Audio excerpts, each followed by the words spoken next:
আল্লাহ রাব্বুল আলামিন বলেন ওয়াসিকাল্লাযীনা কাফারু ইলা জাহান্নামা যুমারা। আল্লাহ তাআলা বলেন হাসরের ময়দানে জাহান্নামীদেরকে হাঁকাতে হাঁকাতে ধাক্কা দিতে দিতে ফেরেশতারা জাহান্নামার দিকে নিয়ে যাবে। হুজুর ব্যাখ্যাটা তো ভালোভাবে বুঝলাম, জাহান্নামীরা অপরাধী এই জন্য ওদেরকে ধাক্কা দেওয়া লাগবে, কিন্তু আমরা জান্নাতীরা তো অপরাধী না, আমাদের কেন ধাক্কা দেওয়া লাগবে বিষয়টা বুঝলাম না। ঠিক তো ভাইয়া? জাহান্নামীদের সামনে ওয়াসিকা, জান্নাতীদের সামনেও ওয়াসিকা, তো দুইজনকে ধাক্কা, ব্যাপারটা কি? একটা এক্সাম্পল আগে একটু বুঝুন। আপনাদের গ্রামে যেহেতু নাই, একটা এক্সাম্পল, একটা চোরাস বদনা চুরি করে, মুরগি চুরি করে, গরু চুরি করে, ওনার জন্য কিছু রাখার মতো নেই বাইরে, শুধু চুরি করে। এখন ওই চোরটাকে আপনারা ধরতে পারেন না বলে আপনাদের খানাকুল থানা, তো খানাকুল থানা, তো খানাকুল থানায় আপনারা গেলেন, ডায়েরি করলেন, স্যার আমাদের গ্রামে একজন চোর আছে, আমরা তাকে ধরতেই পারছি না। তো আপনি আমরা ডায়েরি করতে আসছি, আপনি তাকে অ্যারেস্ট করেন। এখন পুলিশ খুঁজতে খুঁজতে খুঁজতে খুঁজতে আপনাদের খানাকুল বাজারে বিকেলবেলা ওই চোরটা চা খাচ্ছিল, পুলিশ পিছন দিক থেকে তার হাত ধরে বলে, বেটা 3 মাস ধরে তোমাকে খুঁজতেছি, আমরা পাচ্ছি না, আজ যেহেতু পেয়েছি আমরা তোমাকে ছাড়বো। জোরে বলেন, ছাড়বো না। শব্দের দিকে একটু খেয়াল রাখবেন, ছাড়বো না। ঠিক একইভাবে আপনার দোস্ত 10 বছর আপনার সঙ্গে দেখা নাই, হঠাৎ দেখা হয়েছে কোথায়? শিয়ালদা স্টেশনে। দোস্ত 10 বছর তোমার সঙ্গে দেখা নাই, আজ আমার দেখা, আমার বাড়িতে আজ তুমি না গেলে আমি তোমাকে ছাড়বো। এখন বন্ধুর ছাড়বো না আর পুলিশের ছাড়বো না, এই দুটো জিনিস কি এক? শব্দ কিন্তু একই, শব্দ একই, অর্থ আলাদা। জাহান্নামীদের সামনে ওয়াসিকা, জান্নাতীদের সামনে ওয়াসিকা। কারণটা কি? কারণ জাহান্নামীদের ওয়াসিকা ধাক্কার বিষয়টা ভিন্ন, কারণ তারা অপরাধী, ওরা জাহান্নামে যেতে চাইবে না, তাই ধাক্কা দেওয়া লাগবে। কিন্তু জান্নাতীদের ওয়াসিকা ধাক্কা কেন দেওয়া লাগবে? মুফাসসিরিন কেরামের বক্তব্য, রাসূলুল্লাহ সাল্লাল্লাহু আলাইহি ওয়াসাল্লামের বর্ণনা, রাসূলুল্লাহ সাল্লাল্লাহু আলাইহি ওয়াসাল্লাম বলেন, আল্লাহর নবী বলেন, জান্নাতীদের এই জন্য ধাক্কা দেওয়া লাগবে, জান্নাতীরা জান্নাতে যাওয়ার আগে বিশাল অনেক বড় বড় জান্নাতের গেট, মঞ্জিল তারা দেখতে পাবে। জান্নাতীরা মনে মনে করবে, এই গেট মনে হয় এটাই জান্নাত, আমরা এখানেই থাকবো। আল্লাহর নবী বলেন, জান্নাতীরা ওই গেটের কাছে বসে পড়বে, গেটের কাছে বসে যাবে। ফেরেশতারা বলবে, না না, এটা জান্নাত না, এটা জান্নাতের একটা গেট। আরে না, এটাই জান্নাত। বান্দা বলবে, না এটাই জান্নাত। ফেরেশতারা বলবে, এটা জান্নাত না, এটা গেট মাত্র। হাবিব বলেন, তাদেরকে এক পর্যায়ে হাত ধরে ওঠাবে, আরে ওঠো না, বলছি ওঠো, এটা জান্নাত না, এটা জান্নাতের গেট। এই যে ওঠো ওঠো ওঠো হাত ধরবে, এই জন্য আল্লাহ ওয়াসিকা দিলেন, ধাক্কা ধাক্কা ধাক্কা। বোঝাতে পারছি না? আল্লাহর নবী বলেন, এইভাবে জান্নাতীরা জান্নাতের গেটের কাছে যখন পৌঁছে যাবে, জান্নাতের গেটের কাছে আল্লাহর রহমতের ফেরেশতাগুলা দাঁড়ানো। আল্লাহ তাআলা বলেন, জান্নাতি বান্দাদের লক্ষ্য করে বলা হবে, সালামুন আলাইকুম তিবতুম ফাদখুলুহা খালিদিন। ও জান্নাতীরা, তোমাদের জন্য আমাদের পক্ষ থেকে অভিনন্দন হলো, সালাম, যাও জান্নাতের মধ্যে চলে যাও, এই জান্নাত থেকে তোমাদের আর কখনো বার হওয়া লাগবে না। অভিনন্দনটা কি হলো? একটু জোরে বলেন, অভিনন্দনটা সালাম। এবার এই সালাম দিয়া ওদেরকে জান্নাতে প্রবেশ করানো হলো। বলেন ইনশাআল্লাহ আমরা জান্নাতে যাব। বলেন বলেন ইনশাআল্লাহ জান্নাতে যাব। বলেন ইনশাআল্লাহ জান্নাতে যাব। এখন আমরা সবাই জান্নাতে প্রবেশ করেছি, প্রবেশ করার পর আমাদের কথা কি আল্লাহ বলছেন? কি হবে জান্নাতে যাবার পরে আমাদের কথা আল্লাহ বলছেন। আল্লাহ রাব্বুল আলামিন বলেন, ওয়াদাউহুম ফিহা সুবহানাকাল্লাহুম্মা ওয়া তাহিয়্যাতুহুম ফিহা সালাম। আল্লাহ রাব্বুল আলামিন বলেন, জান্নাতি বান্দারা জান্নাতে যাওয়ার পর তাদের মুখ থেকে উচ্চারিত হবে, ও আমাদের আল্লাহ, আমরা আপনার পুত পবিত্রতা বর্ণনা করছি। আর আল্লাহ বলেন জান্নাতীদের মুখের ভাষাগুলা হবে সালাম আর সালাম। প্রবেশের পরেও কথা হইল সালাম, প্রবেশের আগেও কি সালাম। এবার মন দিয়ে শোনেন, এই আয়াত ওলামায়ে কেরাম যারা আছেন আপনাদের দৃষ্টি আকর্ষণ করছি। তাফসিরে কাসিরে আমার দেওয়া তথ্যটা পেয়ে যাবেন দেখলে। বাংলা তাফসির দেখবেন না, আরবি তাফসির দেখবেন। এখন তো সব মোবাইলে তাফসিরে কাসির আছে, বাংলা না ওইটাই না, তাফসিরে আরবি যে তাফসির ইবনে কাসির আছে ওইটাই দেখবেন, পেয়ে যাবেন। এই আয়াতের ব্যাখ্যায় আল্লামা জুরাইজ রাহমাতুল্লাহ আলাইহির বর্ণনা, আল্লামা জুরাইজ রাহমাতুল্লাহ আলাইহি বলেন, জান্নাতীরা জান্নাতের মধ্যে বসে থাকবে।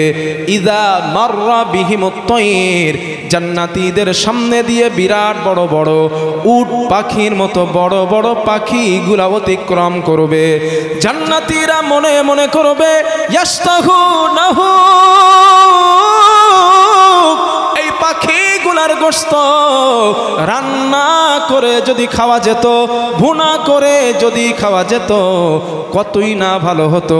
আল্লামা জুরাইজ বলেন, ইয়াতিহিমুল মালাকু বিমা ইয়াস্তাহুনাহু, এই কথাটা জান্নাতীরা মনে মনে বলার সাথে সাথে ওই পাখিটার গোশত রান্না করে ফেরেশতারা জান্নাতীদের সামনে হাজির হয়ে যাবে। শুধু মনে বলছিল কিন্তু মুখে বলে নাই।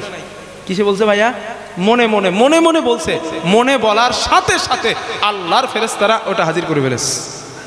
দুনিয়ায় ম্যাজিকশন দেখছেন কেউ? ম্যাজিক একটু কথা বলেন না, ম্যাজিক দেখছেন তো? না, আমি একবার দেখছি জীবনে। যখন হাফেজি পড়তাম, এক বিয়ে বাড়িতে দাওয়াত পেয়েছি। বিয়ে বাড়িতে গিয়ে দেখি এক ম্যাজিকওয়ালা আছে, ও মাটি দিয়ে মিষ্টি বানায়, কাগজ দিয়ে টাকা বানায়, আবার এই কাগজ দিয়ে ফুলদানি ফুল বানাচ্ছে কাগজ দিয়ে, কাগজের মধ্যে থেকে বার করে ফুল হয়ে বার হয়। তো এগুলো চোখের ভেলা কি আর কি। তো জীবনে একবার দেখছি, এটা দেখবেন না, এটা দেখা হারাম, এটা দেখা না জায়েজ, হারাম, দেখবেন না। তো দুনিয়ায় ম্যাজিক দেখেন না, আল্লাহর জান্নাতে যাওয়ার পর ম্যাজিক দেখতে পাইবেন। কিরকম ম্যাজিক? আপনাদের এলাকায় আম গাছ আছে না? আছে আম গাছ, আম গাছ আছে। এখন ওই আম গাছ ধরেন আমি আপনাদের এলাকায় আসছি, আসার পরে বলছি, ভাই আমি তো আপনাদের মেহমান, তো আপনাদের এলাকায় আম গাছ আছে, আপনারা আমাকে একটা আম খেতে দেন। তো নিশ্চিত আপনারা দেবেন।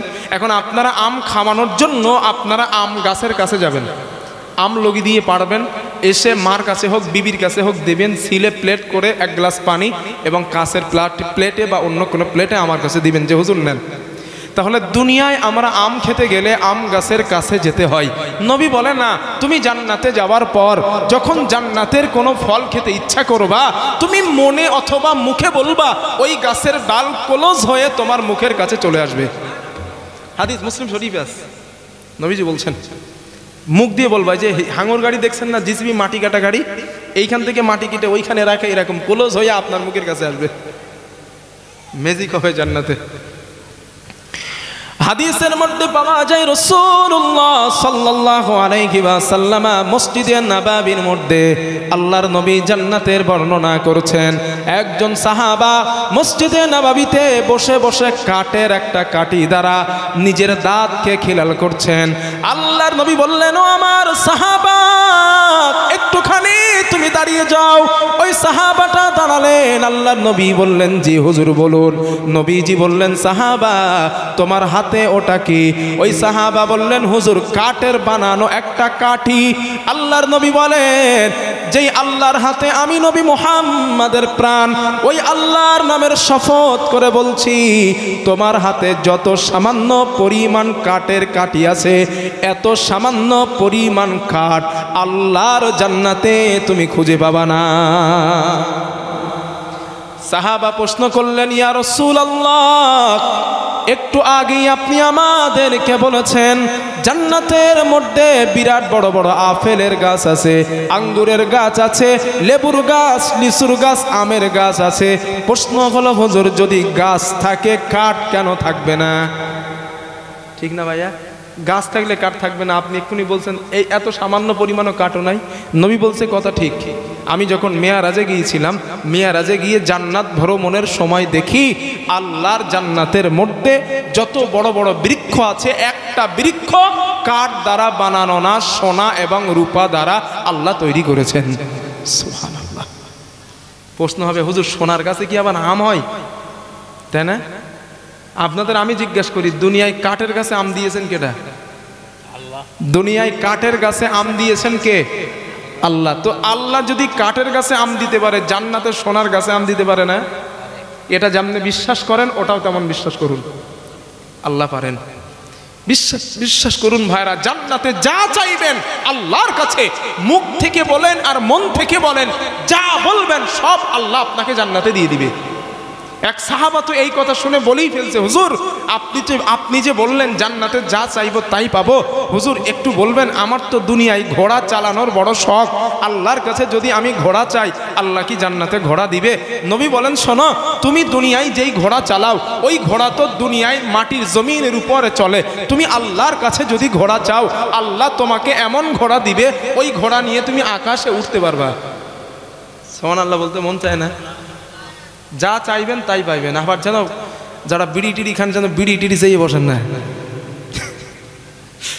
হুজুর আমার তো বিড়ি খাওয়ার অভ্যাস, একটু চেয়ে দেখি আল্লাহর কাছে দেয় কিনা। তবে হ্যাঁ, সত্য যদি চান আল্লাহ দিবেন আপনারে। তবে বিশ্বাস করুন জান্নাতে যাওয়ার পর বিড়ির মতো পচা বস্তু আপনার খেতে ইচ্ছে করবে না। হ্যাঁ সত্য বলছি, বিড়ির মতো পচা বস্তু খেতে আপনার ইচ্ছে করবে না। এত নাজ নিয়ামত রেখে বিড়ি খাইবো? আর দুনিয়ায় যারা বিড়ি খায় দেখবেন ওরা নামাজ পড়তে গেলেও লোমের পাশ দিয়ে গন্ধ বাড়ায় না, চাচি?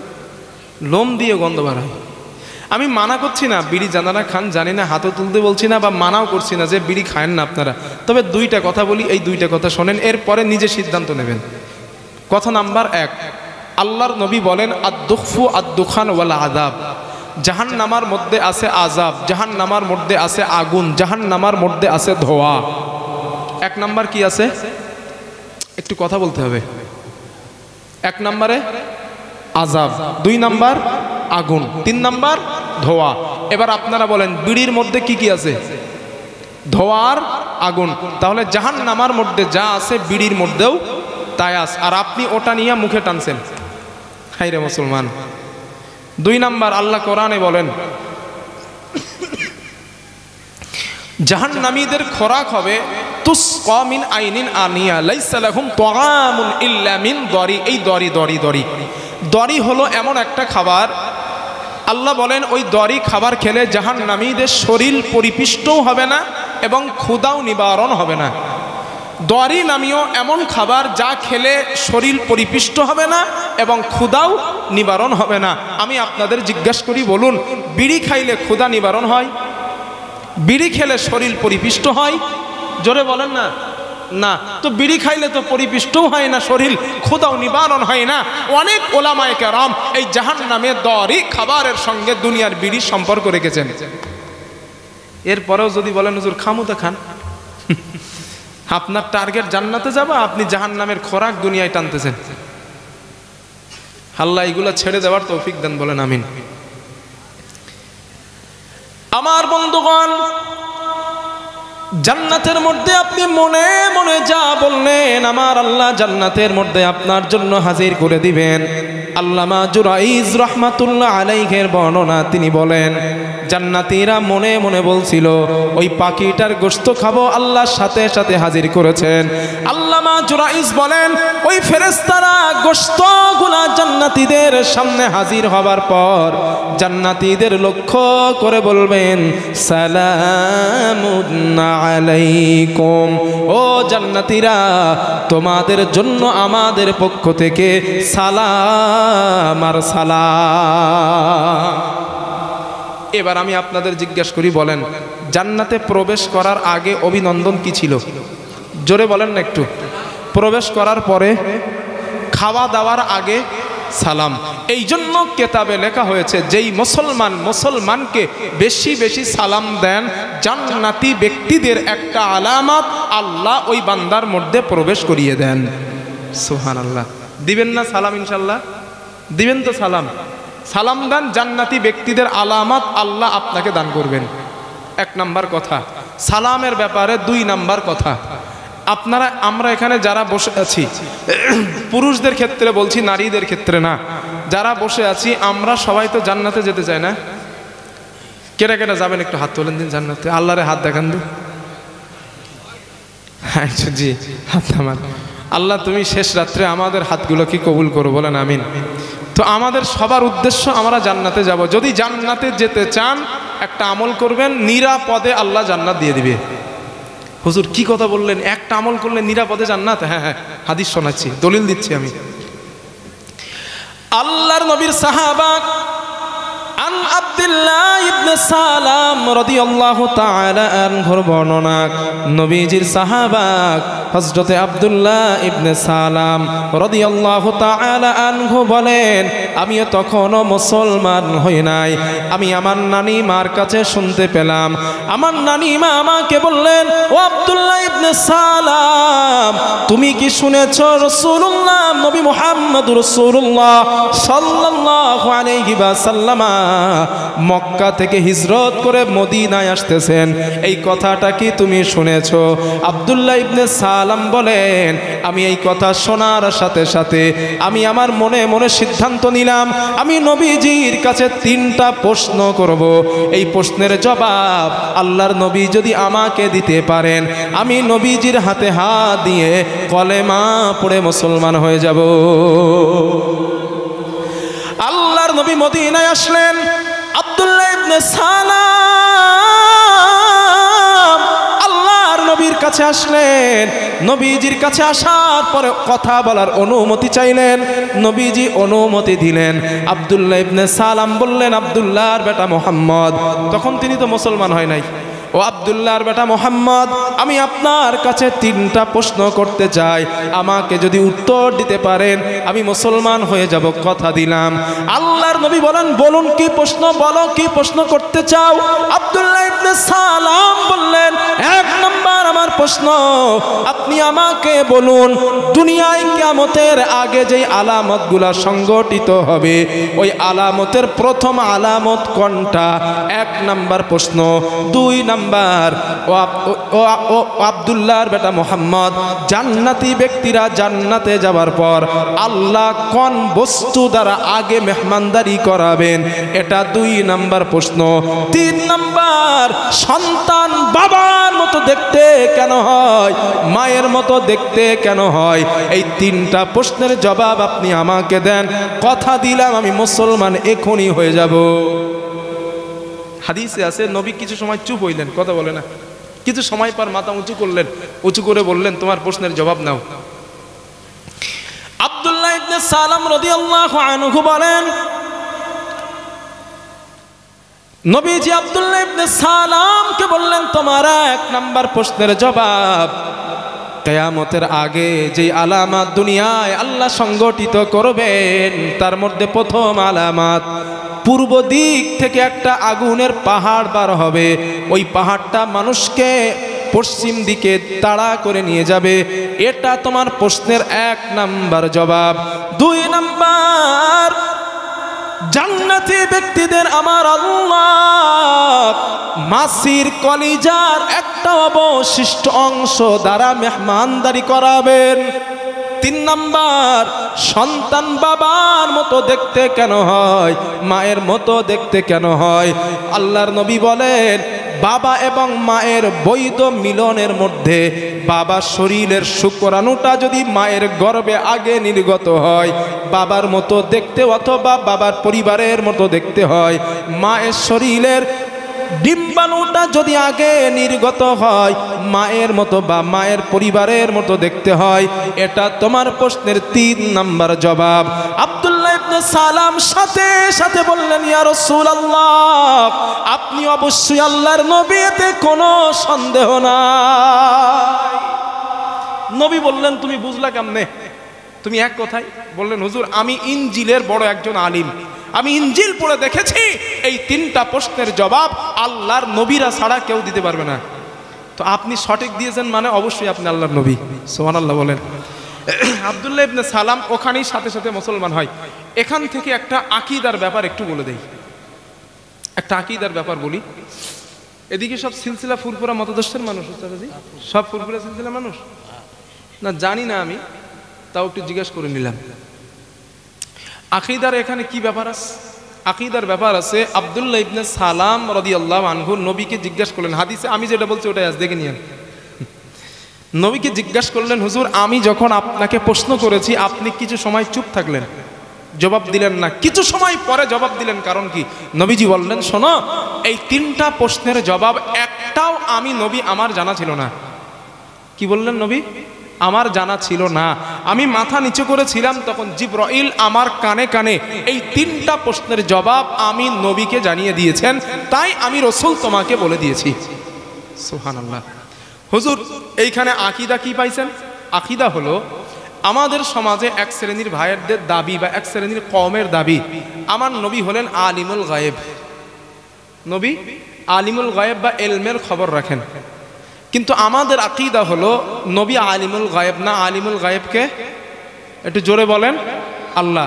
হুজুর এই কথাটা হুজুর এমনিতেই বলে নাই, হুজুরের কাছে দলিল আছে তাই বলছে। এটাও আমি বলে দেই, এই হাদিসের মধ্যে একটা দলিল। কিভাবে? রাসূল সাল্লাল্লাহু আলাইহি ওয়াসাল্লাম যদি আলিমুল গায়েব হতেন তাহলে নবীজি এই তিনটা প্রশ্নের জবাবের অপেক্ষা নবী জিবরাইলের জন্য কেন করলেন? বুঝতে পারছি না? যদি আলিমুল গায়েব হতেন সাথে সাথে নবী জবাব দিয়ে দিতেন। এক নাম্বার দলিল। দুই নাম্বার দলিল, নবী আলিমুল গায়েব না। কোরআন খোলেন, আল্লাহ বলেন, মা ইয়ানতিকু আনিল হাওয়া ইন হুয়া ইল্লা ওয়াহয়ু ইউহা। নবী আল্লাহ বলেন, আমার নবীকে আমি যেটা জানাই, যেটা বলতে বলি নবী ওটাই বলেন, নবী ওটাই জানেন। এবার আমি আপনাদের জিজ্ঞাসা করি, কথাটা বলছেন কে? আল্লাহ। তো আল্লাহ বলেন আমি নবীকে জানাই, তো আল্লাহ তার মখলুককে জানাই, তো ওই মখলুক কিভাবে আলিমুল গায়েব হয়? বোঝাতে পারছি ইনশাল্লাহ আমি না? আলিমুল গায়েব তাকে বলে যে কারোর কাছ থেকে খবর না নিয়ে একা একাই বলে, তাকেই বলা হয় আলিমুল গায়েব। কিন্তু আল্লাহ বলে আমি আমার নবীকে জানাই। তিন নাম্বার দলিল, কোরআনের মধ্যে আল্লাহ তার রসুলকে বলাচ্ছেন, নবী পৃথিবীর মানুষকে আপনি বলুন লা ইয়ালামুল গায়েব, আমি নবী গায়েব জানি না। নবী নিজে মুখে বলছেন লা ইয়ালামুল গায়েব, আমি নবী গায়েব জানি না, ইল্লাল্লাহ, জানেন আমার আল্লাহ। নবী নিজে বলছেন। কিন্তু এক শ্রেণীর ভাইদের দাবি, না না আমরা নবীরে বেশি ভালোবাসি, নবী গায়েব জানে না। আকীদা সাফ করুন, আকীদা সাফ করুন ভাইরা। আলিমুল গায়েব যদি রসুলকেও বানানো হয় আল্লাহর সঙ্গে শিরিক করা হবে। কারণ আলিমুল গায়েব একাধিক কোরআনের আয়াত আছে, আলিমুল গায়েব আমার আল্লাহ। আর রসুলকেও, নবী যত বড় হোক, রসুলের মর্যাদা আকাশচুম্বী। আল্লাহর পরে যেই মানুষটার মর্যাদা, তার নাম নবী মুহাম্মদ সাল্লাল্লাহু আলাইহি ওয়াসাল্লাম। তবে আল্লাহর জায়গায় তো নবী যেতে পারে নাই, পারছে? কারণ আল্লাহ হলেন খালিক আর রসুল হলেন মখলুক, তিনি তার সৃষ্টি। তো আল্লাহর সম্মান আলাদা, রসুলের সম্মান আলাদা। তো আল্লাহর সঙ্গে আপনি সম্মানিত করলেন নবীকে আলিমুল গায়েব বলে, আপনি তো শিরিক করলেন। এই জন্য কথাটা বলছি, কারণ আকীদার ব্যাপার অনেক ব্যাপার রয়েছে। বুখারী শরীফের হাদিসের মধ্যে আছে, হাদিসের শেষে আছে, নবীজি বলেন যেই ব্যক্তিটার মধ্যে শেষ কথা হয়েছে লা ইলাহা ইল্লাল্লাহ, এতটুকু কথা বলে লোকটা মারা গেছে, এর আমল নামায় চুল পরিমাণ শিরিকের গোনা ছিল না, বা কোনো ভালো কাজ ছিল না, শিরিকও ছিল না। নবী বলেন ওই বান্দাটাও জান্নাতে যাবে। বুখারী শরীফের লম্বা হাদিস, হাদিসটা বলমু? হ্যাঁ, বুখারী শরীফের লম্বা হাদিসটা বলে একটু সময় লাগবে বলতে, বড় হাদিস। যেই সুপারিশের ব্যাপারে যে হাদিসটা এসছে, এই হাদিসের শেষে এসছে কথাটা। হাদিসটা যদি অনুমতি দেন, আমার সাবজেক্টের মধ্যে না, যদি অনুমতি দেন তাইলে বলবো, নাহলে বলবো না। তাহলে হাদিসটা একটু বলি। রাসূল সাল্লাল্লাহু, হযরতে হাদিসের রাবি হযরতে আনাস ইবনে মালিক রাদিয়াল্লাহু তাআলা আন, নবীজির সাহাবা। হাদিসের রাবি, হাদিস বুখারী, হাদিসটা বুখারীতে আছে, মুসলিমও আছে, বুখারীতেও আছে, মুসলিমে আছে। নবী সাল্লাল্লাহু আলাইহি ওয়াসাল্লাম, হাদাসনা মুহাম্মাদিন সাল্লাল্লাহু আলাইহি ওয়াসাল্লাম, নবীজি সাল্লাল্লাহু আলাইহি ওয়াসাল্লাম বলেন, ইযা কানা ইয়াউমুল কিয়ামাতি মাযান নাসু বা'দুহুম ইলা বা'দ। আল্লাহর নবী বলেন, হাশরের ময়দানে মানুষগুলা পাগলের মতো দৌড়াতে থাকবে, দৌড়াতে দৌড়াতে ফায়াতুনা আদম আলাইহিস সালাতু ওয়াস সালাম, নবী আদমের কাছে দৌড়ে যাবেন। ফায়াকুলুনা ইশফা লানা ইলা রাব্বি, ও পয়গম্বর আদম আপনি আমাদের জন্য আল্লাহর কাছে একটু সুপারিশই করেন। পয়গম্বর আদম জবাব দিবেন ফায়াকুলু লাস্তু লাহা, আমি আদম ওই কাজের যোগ্য না, আমি পারবো না।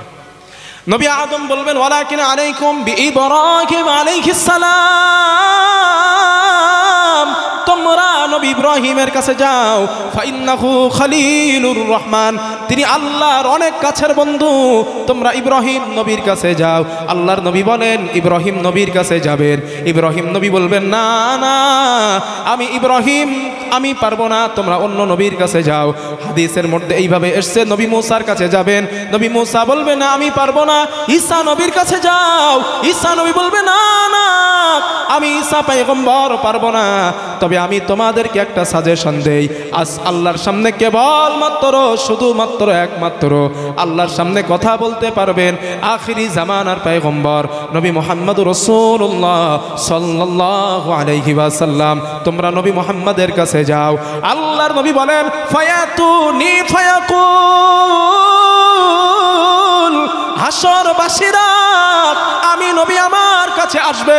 আল্লাহর নবী বলে না না, আমি নবী তাদেরকে ফিরিয়ে দেব না, আমি বলবো আনা লাহা, হ্যাঁ আমি নবী এই কাজের যোগ্য। সুবহানাল্লাহ বলেন। হ্যাঁ হ্যাঁ বুখারীতে আছে, আমি নবী এই কাজের যোগ্য, আমি নবী এই কাজের যোগ্য। নবী বলেন চলো আল্লাহর সামনে যাব, কথা বলার অনুমতি চাইবো। নবীজি বলেন আমি আল্লাহর সামনে যাবার পর আমি ফাহমাদাহু বিতিলকাল মাহামিদ, আমি নবী আল্লাহর সামনে সেজদায় পড়ে যাব। হাসরের ময়দানে আমার আল্লাহ আমাকে স্পেশাল কিছু বাক্য, কিছু কালিমা আমাকে শেখাবেন। নবী বলেন সাহাবারা শোনো, লা ইয়াহজুরুনিল আন, আমি নবী ওই বাক্যগুলা আজও জানি না, আজও জানি না, তবে হাসরের দিন আল্লাহ ওই বাক্যগুলো আমাকে শেখাবেন। ওই বাক্যের মাধ্যমে ফাহমাদাহু বিতিলকাল মাহামিদ, আমি নবী ওই বাক্যের মাধ্যমে আল্লাহর প্রশংসা করব। শুধু তাই না, ওয়া আখিরু লাহু সাজিদান, আমি নবী সেজদায় পড়ে যাব। ফায়ুকালু, আমাকে বলা হবে হে ইয়া মুহাম্মদ, হে মুহাম্মদ ইরফা রাসাকা, মুহাম্মদ তোমার মাথা ওঠাও। ওয়াকুল, বলো ইসমালাকা, তোমার কথা শোনা হবে। ওয়াসাল তুতা, তুমি যা চাও আজ তোমাকে তাই দেওয়া হবে। ওয়াশফা তুশাফা, তুমি যদি কারো জন্য সুপারিশ করতে চাও আমি আল্লাহকে বলো, আমি আল্লাহ তোমার সুপারিশ করার অনুমতি দিব। একটু মন খুলে বলেন, সুপারিশ করার অনুমতি দিব। নবী বলেন আল্লাহ আমাকে বলবেন, হাদিস কিসে আছে? বুখারী মুসলিম, বুখারী মুসলিম। নবী বলেন আল্লাহ আমাকে বলবেন ফায়ুকালু ইনতালিক, হাবিব আপনি এগিয়ে যান। ফাআখরিজি মিনহা মান কানা ফি কলবিহি মিসকালা হাববাতিন আও শাইরাতিন মিন ঈমান, যাদের অন্তরে শাইরা শব্দের অর্থ বালু ডানা। কি বলছি? একটু কথা বলেন না। শাইরা শব্দের বাংলা অর্থ কি বলছি? বালু ডানা। এই কথা বলাচ্ছি কেন? যাতে মুখস্থ হয় আপনার। শাইরা শব্দের বাংলা অর্থ বালু ডানা, যে আমরা ঘর বানাই বালু দিয়া, বালু ডানা এর আরবি হলো শাইরা। শাইরা শব্দ বালু ডানা। ও নবী, যাদের অন্তরে বালু ডানা পরিমাণ ঈমান আছে ওদের জন্য আপনি সুপারিশ করেন। আমি হাদিসটা কিন্তু শর্টে বলছি যেহেতু সময়ের অভাব। নবীজি বলেন আমি এদের জন্য সুপারিশ করব, ফেরেশতারা আসবে আমার কাছে থামাবে। সুম্মা আউদ, আমি নবী আবার আগের জায়গায় যাব। কোথায়? আগে যেখানে আল্লাহর কাছে সেজদায় পড়ছিলাম ওইখানে যাবো, আবার আল্লাহর কাছে কাঁদবো, আল্লাহ আবার সুপারিশের অনুমতি দেবে। এই আগের শব্দগুলো হাদিসে একই আছে, আগের শব্দগুলো আছে। নবীজি বলেন 2 নাম্বার আল্লাহ আমাকে বলবেন যাদের অন্তরে সরিষা ডানা পরিমাণ ঈমান আছে। কতটা? সরিষা। নবী বলেন তাদের জন্য আমি সুপারিশ করব। 3 নাম্বার আল্লাহর নবী বলেন আল্লাহর কাছে আমি আবার যাব, আল্লাহ আমাকে বলবেন হাবিব ফাআখরিজি মিনহা মান কানা ফি কলবিহি আদনা। হাদিসে আদনা শব্দ 3 বার আছে। আদনা আদনা আদনা, আদনা শব্দটা 3 বার আছে। আদনা কারে বলে? একটুখানি একটা এক্সাম্পল দেই, 1 মিনিট। আপনাদের এখানে টিনের চালের বাড়ি আছে? ঠান্ডার সময় টিনের চালের বাড়িতে গিয়ে দেখবেন ছোট্ট ছোট্ট যে ছিদ্র হয়, ওই ছিদ্র দিয়ে ঘরের মধ্যে রৌদ্রের রশ্মি আসে। ওই রশ্মির মধ্যে খালি চোখে দেখা যায় ধুলাবালি উঠতেছে। ওই যে ধুলাবালিগুলো ওটারে আরবিতে বলে আদনা। ওটার কি বলে? আদনা। আদনা। ও নবী, যাদের অন্তরে আদনা পরিমাণ ঈমান আছে ফাআখরিজুহু মিনান নার, আপনি ওদেরকেও জাহান্নাম থেকে বার করে জান্নাতে নিয়ে যান। সুবহানাল্লাহ। হ্যাঁ বুখারীর হাদিস, হাদিস একদম সহিহ হাসান পর্যায়ের হাদিস, কোনো সমস্যা নাই। মুসলিম, বুখারী মুসলিম। তাহলে এই হাদিসটা বর্ণনা করছিলেন কে? নবীজির সাহাবা আনাস ইবনে মালিক। এই হাদিস 3 বার বুখারীতে আছে। এই পর্যন্ত শেষ হয় নাই, এর হাদিসের আরেকটা অংশ আছে। এই হযরতে আনাস ইবনে মালিক এই 3 বার পর্যন্ত বর্ণনা করেছেন। বাকি বর্ণনা হযরতে হাসান বসরি করেছেন। গ্রহণযোগ্য তাবিঈ, বাকি বর্ণনা কে করছে একটু কথা বলেন? হাসান বসরি রহমাতুল্লাহ আলাইহি করেছেন। উনি কি বলে দেখেন, যেই মানুষগুলা হাসান বসরির কাছে, আনাসের কাছে হাদিস শেখার জন্য আসছিলেন, ওই মানুষগুলা বললেন লাকাদ হাদ্দাসানি ওয়া হুয়া জামিউ মুনযু 20 সানাতান। আমরা জানি এই হাদিসটা হাসান বসরিও জানেন, চলো না আমরা হাসান বসরির কাছে যাই। আর তিনি এখন বসবাস করেন আবি খলিফার বাড়ির নিকটে। হাদ্দাসানা আনাস ইবনে মালিক ফাতাইনাহু ফাসাল্লামনা আলাইহি। ওই মানুষগুলা হযরতে আনাস ইবনে মালিকের নিকট থেকে হাসান বসরির কাছে আসলেন। আসার পর হাসান বসরিকে সালাম দিলেন, ঘরে প্রবেশ করার অনুমতি চাইলেন।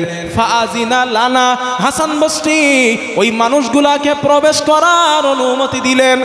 ওই মানুষগুলো হাসান বসরিকে বলেন ফাকুলনা লাহু ইয়া আবা সাঈদ, হে সাঈদের পিতা, জিনাকা মিন ইনদি আখিকা আনাস ইবনে মালিক, আমরা আপনারই ভাই আনাস ইবনে মালিকের নিকট থেকে আপনার নিকটে আসছি। হাসান বসরি বলেন কেন আসছো বলো আমারে, কি জন্য আসছো? নবীর সাহাবার কাছ থেকে আমার কাছে কেন আসছো?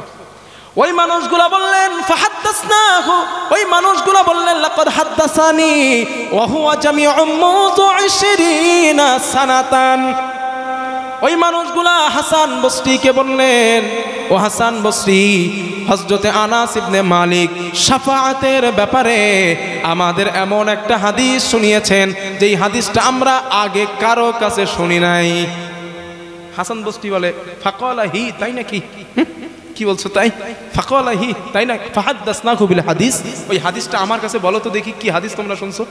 এবার ওই লোকগুলো বলছে হুজুর, আল্লাহর নবীর সাহাবা আনাস আমাদের বর্ণনা করেছেন 3 বার নবী আল্লাহর কাছে গিয়েছেন। কতবার? কতবার? একটু জোরে বলেন, কতবার? 3 বার। 3 বার। হযরতে হাসান বসরি এই কথা শোনার পরে বলল ফাকালা হি, আচ্ছা আচ্ছা আচ্ছা, আরো বলো তো, আরো বলো তো, আরো বলো। ওই লোকগুলো বলছে হুজুর লাকাদ হাদ্দাসানি ওয়া হুয়া জামি লাকাদ হাদ্দাসনি ওয়া হুয়া জামিউ মুনযু, হুজুর এর অধিক হাদিস হাসান বসরি তো আমাদের কি আর বলে নাই? লাম ইয়াজিদ লানা আলা হাযা, এর অধিক হাদিস তো হাসান বসরি আনাস তো আমাদের বলে নাই, তো আমরা বলবো কেমনে? হযরতে হাসান বসরি বলে না, শোনো, লাকাদ হাদ্দাসানি ওয়া হুয়া জামিউ মুনযু 20 সানাতান। এই হাদিস যখন হযরতে আনাস আমাদের কাছে বর্ণনা করছিলেন, কথাটা কে বলছে? হাসান বসরি বলছে। এই হাদিস যখন আনাস আমাদের কাছে বর্ণনা করেছিলেন, তখন আনাসের বয়স ছিল যুবক, এখান থেকে 20 বছর আগে। আর আমি হাসান বসরি নিশ্চিত না এই হাদিসের বাকি অংশ আনাস ভুলে গিয়েছেন না তোমাদের বলেননি, কারণ তোমরা শুনলে অলস হয়ে পড়বে। একটু সুবহানাল্লাহ বলবেন না? হ্যাঁ হ্যাঁ, আমি এই হাদিসটা পড়ে আমিও নিজে ভেগড়ে গেছিলাম প্রথম। হাসান বসরি এরকম কথা বলছে, আমি নিশ্চিত না হাদিসের অংশটা হাসান বসরি আনাস ভুলে গিয়েছেন না তোমাদের বলেনি, তোমরা যদি শোনো তোমরা অলস হয়ে যাবে। কি আছে চতুর্থ অংশটায়? হযরত হাসান বসরি বলে, শোনো, নবীজির সাহাবা হযরত আনাস ইবনে মালিকের নিকট থেকে আমার নিজে কানে শোনা, তিনি বলেন আল্লাহর নবী চতুর্থবার আবার আল্লাহর কাছে যাবেন, আল্লাহকে গিয়ে বলবেন আল্লাহ আপনি আমাকে সুপারিশ করার আবার অনুমতি দেন। আল্লাহ তাআলা বলবেন নবী কাদের জন্য সুপারিশ করতে চান? আল্লাহর নবী বলবেন ফায়াকুলু ইয়া রব মান উম্মতি উম্মতি উম্মতি মান ক্বালা লা ইলাহা ইল্লাল্লাহ। ও আমার আল্লাহ, যারা আমার উম্মতের মাঝে মৃত্যুর আগে একবার হলেও জবান থেকে বলেছিল লা ইলাহা ইল্লাল্লাহ, আল্লাহ আপনি ওদেরকেও জাহান্নাম থেকে বার করে দেন। হাদিসের শেষে আছে আল্লাহ বলবেন ও নবী বিআইসাতিকা ওয়া জালালি ওয়া কিবরিয়াই ওয়া আযীমাতি, ও নবী আমি আল্লাহর ইজ্জতের কসম, আমি আল্লাহর শ্রেষ্ঠত্বের কসম, বড়ত্বের কসম করে বলি নবী, যারা মরণের আগে হলেও একবার জবান থেকে বলেছিল লা ইলাহা ইল্লাল্লাহ, আমি আল্লাহ ওদেরকেও জাহান্নাম থেকে চিরতরের জন্য বার করে দিব। হাদিস বুখারী মুসলিম। হাদিস কিসে আছে? বুখারী মুসলিম। এতটুকু ঈমান যার আছে ও জাহান্নামে চিরস্থায়ী থাকবে না, তবে শর্ত কি? শিরিক মুক্ত ঈমান। শর্ত শিরিক মুক্ত ঈমান। দাদা হুজুরের কবর জিয়ারত করতে গেছেন, ভালো কথা, জিয়ারত করা মুস্তাহাব, গেছেন, ভালো কথা, কিন্তু ওখানে জিয়ারত করতে করতে বলতেছেন দাদা হুজুর সব আল্লাহর কাছে চাইছেন, সেই এটাই বলতেছেন দাদা হুজুর বউটার বাচ্চা হয় না 10 বছর, একটা যদি বাচ্চা দিতেন। শিরিক করে ফেললেন। কথা বোঝাতে পারছি আমি? শিরিক করে ফেললেন। দাদা হুজুর বাচ্চা দিতে পারে না, দেন কে? সন্তান বান্দা সৃষ্টি করেন কে? সন্তান সৃষ্টি করেন কে? আল্লাহ। তো দাদা হুজুরের কাছে সন্তান চাইলেন, আপনার নাম মুশরিকের খাতায় চলে গেছে। এই জন্য অনেক ব্যাপারে শিরিক রয়েছে।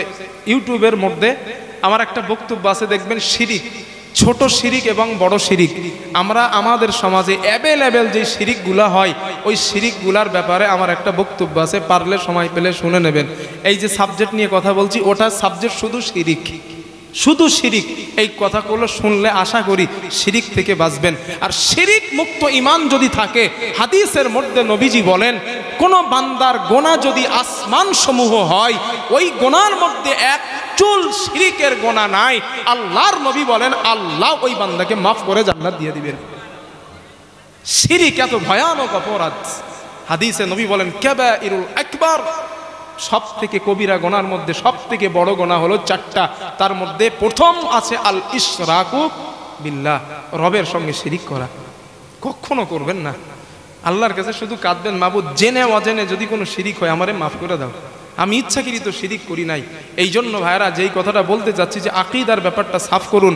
নবী আলিমুল গায়েব না, আলিমুল গায়েবকে আল্লাহ। যদি নবীর সঙ্গে আর আল্লাহর সঙ্গে আলিমুল গায়েব জুড়ে দেন, আল্লাহর সঙ্গে শিরিক করা হলো। কারণ আল্লাহ খালিক আর রসুল হলেন তার মাখলুক। বোঝাতে পারছি ইনশাল্লাহ না আপনাদের? আল্লাহ কথাগুলো বোঝার তৌফিক দেন, বলেন আমিন।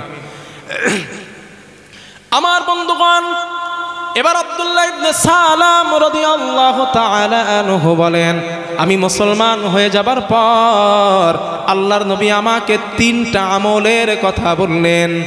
কয়টা? 3টা। আল্লাহর নবী বললেন, আব্দুল্লাহ ইবনে সালাম, এই 3টা আমল তুমি করবা, মরবা নিরাপদে আল্লাহর জান্নাতে চলে যাবা।